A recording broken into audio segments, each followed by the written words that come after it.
8 โมงเช้าหิมะก็มาแล้ว8 โมงเช้าก็ตุ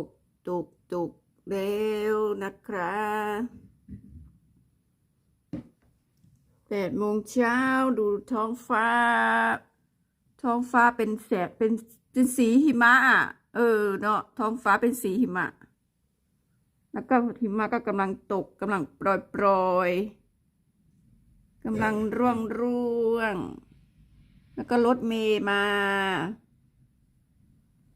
รถวิ่งตอนเช้ายังเปิดไฟอยู่ค่ะหิมะก็จะตกโปรยฝนหรือเปล่าหิมะตก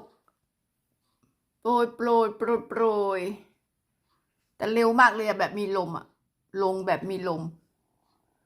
ตกแบบมีลม